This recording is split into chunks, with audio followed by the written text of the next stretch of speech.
Well, hello, I'm Shannon, and welcome to Do What Matters, the podcast where we explore practical, research-backed ways to design a life you truly love and do the things that matter most to you. In today's episode, we're diving into a topic that many of us wrestle with, taking that first step towards change. Those moments where your heart races, your palms sweat, and your mind comes up with a million reasons why you should stick to the safe and familiar. But here's the thing. Those scariest steps often lead to the biggest changes in our lives. So why is that? And how can we find the courage to take them? Let's explore.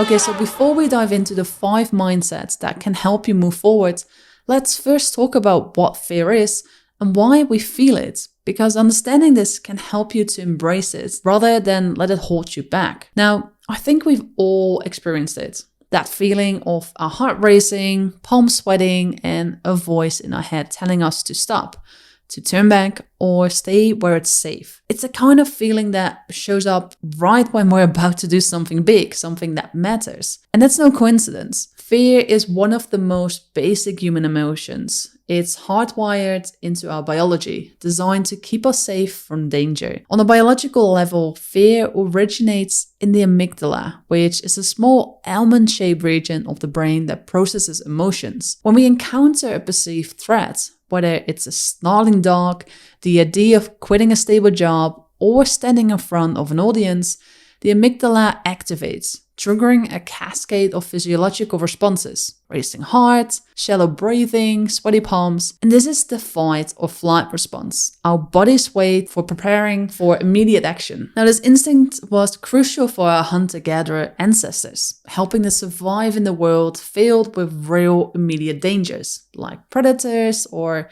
treacherous terrain. Fear kept them alert, cautious, and prepared to respond to threats that could mean life or death. But in today's world, our fear response is often triggered by psychological threats like rejection, embarrassment, failure, or uncertainty. These threats may not harm us physically, but they challenge our sense of security and comfort. But here's the thing, fear is just a messenger. It shows up to tell us that something important is at stake, that we're stepping into unfamiliar territory. It's not there to stop you. It's there to make you pay attention, highlighting the areas where growth, change, and meaning are possible. Now, according to psychologists, fear often arises in proportion to the significance of the situation. In other words, the bigger the potential for growth or change, the louder fear's voice becomes, and the scarier it is to take that first step. And that's why fear can feel so paralyzing. But staying within our comfort zones where fear is quiet comes at a cost. Over time, that safety can lead to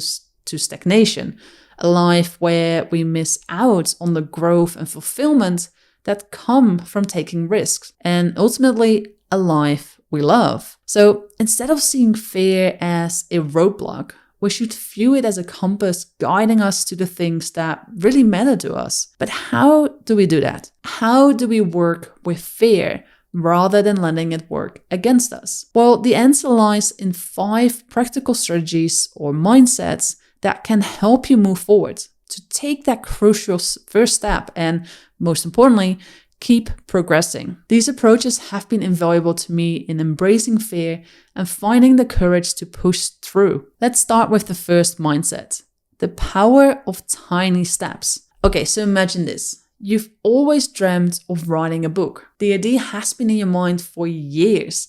Maybe you even have a rough concept or a few characters sketched out. But every time you sit down to start, the sheer enormity of the task overwhelms you. 50,000 words. How could you possibly write that much? And so you push it off, telling yourself, I'll start when I have more time, or I need to wait for inspiration. And months or even years go by, and that dream remains just that, a dream. And this is the trap many of us fall into when we focus on the finish line instead of the starting point. Big dreams are exciting.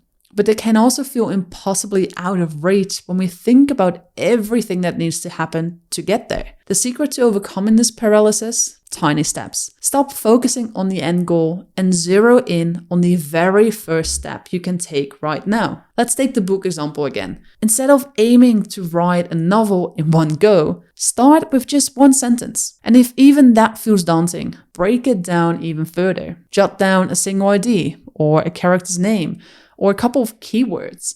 Just getting something down on paper, no matter how small, can be the spark that sets everything else in motion. Or think about a fitness goal, like running a marathon. If you're not a runner, even the thought of training can be intimidating. But you don't need to run 10 kilometers on your first day. Start by lacing up your sneakers and walk for 5 minutes. The next day, walk for 10. And then gradually, those tiny steps build into bigger strides. Now, tiny steps work because they help you bypass the brain's natural resistance to overwhelming tasks. When a goal feels too big, our brains interpret it as a threat, triggering fear and avoidance. But a small step, that feels manageable. It's something you can do without much stress or hesitation, and it gives you a quick win that builds momentum. These small actions can then help reframe how you see the bigger goal.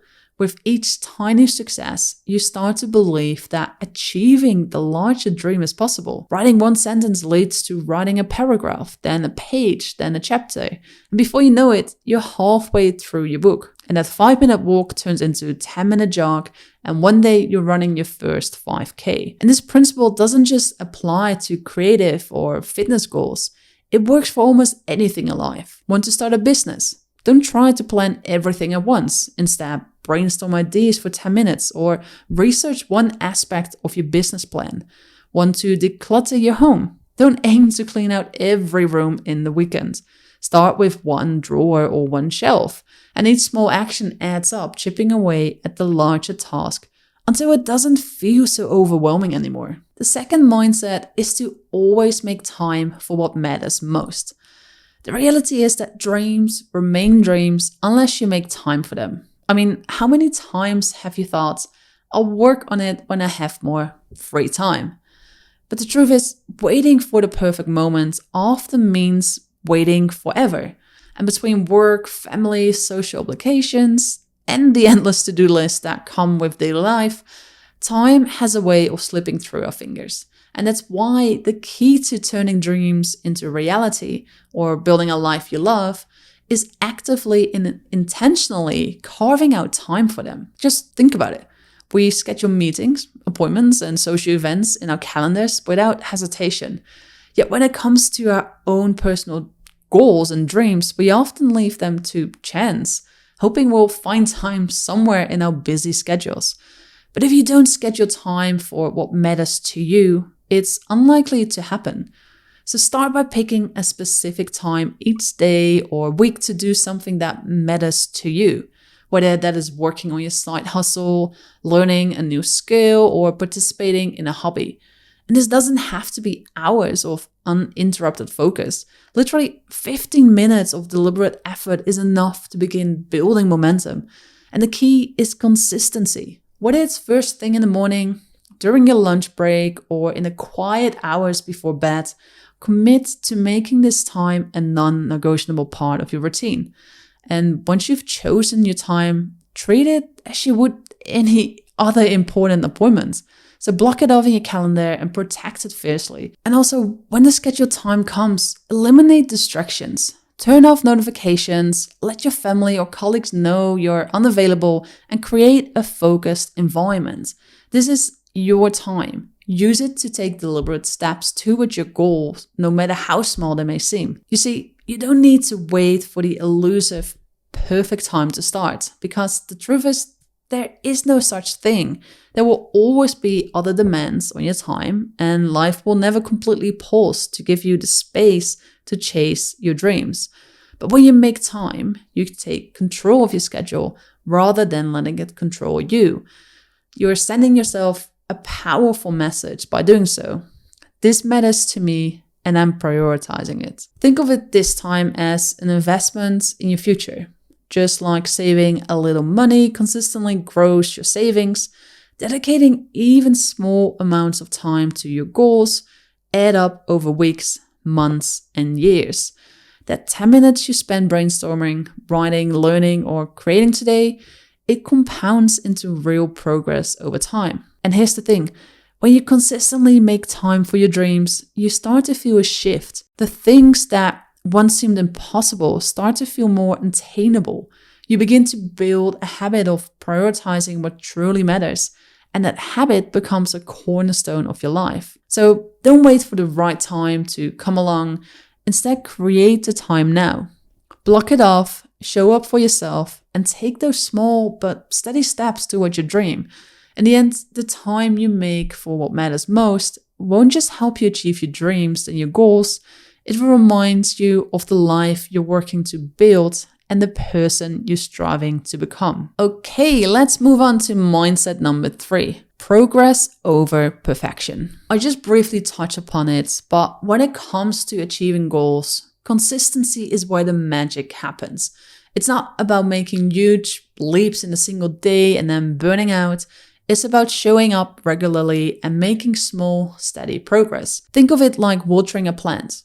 A little water every day helps it to grow strong and healthy, but dumping an entire bucket once a month won't yield the same results and might even do harm. Now, one of the biggest traps we fall into is the pursuit of perfection. We convince ourselves that we need to have everything figured out, that we need to be experts or have ideal conditions before we can even start. But perfection is an illusion, and waiting for it often leads to procrastination. Progress, however, is real. Each small step forward, even if it's imperfect, is a step closer to your goal. The key is to set realistic expectations for yourself. And I know it's tempting to go all in at the start, setting ambitious goals like spending hours each day on a project or learning a new skill. But this approach can quickly lead to burnout or frustration when life inevitably gets in the way. So instead, commit to something sustainable. 15 minutes a day to practice a skill, 10 minutes to write in a journal, or an hour every Sunday to reflect on your goals and plan your week. And these small manageable actions are not only easier to stick to, but they also build momentum over time. For instance, many people who start out going to the gym immediately want to go 5 times per week. And they may be able to do so for a few weeks, but this quickly will turn into burnout. It's hard to stick to a new habit when you go all in at once. You need to gradually build up. So make it as easy for yourself as possible when you start. So rather than going 5 times per week, maybe just start by going once or twice a week and build from there. Now, consistency also builds trust within yourself. Each time you show up, you're proving to yourself that you're capable of following through. And this builds confidence and a sense of accomplishment, no matter how small the action may seem in the moment. And over time, these small efforts compound into something much greater. Think about it. Spending just 15 minutes a day on a new skill adds up to nearly 100 hours over the course of a year. I do want to highlight that it's important to remember that progress isn't always linear. Some days will feel more productive than others, and that's okay. Again, the goal isn't to be perfect every day. It's to keep showing up even when you don't feel like it. Because at the end of the day, if you only have 40% in your tank and you give that 40%, you still have given 100%. So take a moment to think about areas in your life where consistency has paid off. Maybe it was learning an instrument, improving your fitness, or mastering a hobby. Those achievements likely didn't happen overnight. They were the result of regular effort, small wins, and commitments to keep going. And the same principle applies to any goal you set. And this leads to the next mindset: celebrating the wins, even the small ones. We often make the mistake of waiting until we achieve the final goal to celebrate. But what about everything it takes to get there? The journey is just as important as the destination. And some might even argue, including myself, that it is the most valuable part. So celebrating wins along the way not only keeps you motivated, but also reminds you to enjoy the process. And acknowledging these milestones reinforces your progress and helps you stay on track, especially when the ultimate goal feels far away. For example, if you're committed to exercising more, don't wait until you've hit a major fitness milestone to celebrate. Reward yourself for showing up, whether it's completing your first week of workouts or running a little further than before. Treat yourself to something that feels like a pat on the back, like a massage, a new workout playlist, or even just a quiet moment of reflection on your progress. And these rewards don't need to be big. Sometimes simply acknowledging your progress with a small treat or moment of recognition is enough to lift your spirits and keep you moving forward. Celebrating small wins can also help you cultivate a mindset of gratitude and self-compassion. Instead of being overly critical or focusing on what you haven't achieved yet, you're giving yourself permission to appreciate your efforts and growth. And this mindset can make all the difference, turning what might feel like a grind into a rewarding and fulfilling process. So don't wait for the finish line to celebrate. Recognize the small victories, no matter how minor they may seem. And finally, find strength in connection. Sharing your goals might feel vulnerable, especially if you're afraid of judgment and failure. But keeping your goals private often makes it easier to let them slip away when challenges arise. So sharing your aspirations with others, whether it's a close friend, family member, mentor, or supportive community, adds a layer of accountability and encouragement that can make all the difference. When you tell someone about your goal, it becomes real. You're not just holding yourself accountable anymore. You're inviting others to be part of your journey. For example, if you're training for a marathon, letting a friend know could lead to them joining you for runs or checking in on your progress. This is, for instance, what happened to me when I signed up for my first half marathon. I shared my goal with colleagues, which inspired some of them to sign up for the 10K run. So each week we checked in with each other, offering encouragement and keeping one another motivated. And that shared accountability gave me that extra push to stay consistent with my workout routine and plan and to not give up as well. But connection isn't just about accountability. It's also about support. When you hit roadblocks or feel stuck, the people you've shared your goal with can offer advice, encouragement, or a fresh perspective. Sometimes all it takes is literally someone reminding you why you started, to just reignite your passion and help you push through those tough moments. But that said, finding strength in connection works best for goals that are clear and tangible, like running or eating healthier. But it can be more challenging with bigger, more intangible dreams. For instance, if you have a bold business idea that seems unconventional, sharing it might invite skepticism or discouragement, especially from the people you love. And this can make pursuing a dream feel isolating. But remember that isolation is precisely what you're working to overcome. So you're not aiming for a life of comfort and stagnation. You're striving for growth, development, and, the extraordinary achievements. Pursuing your dreams requires stepping outside the norm and believing in your ability to push boundaries. So when you do share goals, don't underestimate the power of connection. And if you have bold or unconventional dreams, like I do, be mindful of who you share them with. Share them with people you trust, those who will encourage you and believe in your potential and cheer you on, even when path gets tough. And these are the people who will help you rise to the occasion, turning your dreams into reality. And remember, it's not about sharing with everyone either. It's about finding the right people, like your tribe, who will stand by you and push you forward. Because that's the strength of finding connection. Okay, so those were the 5 mindsets. And as always, hope to see you in the next one.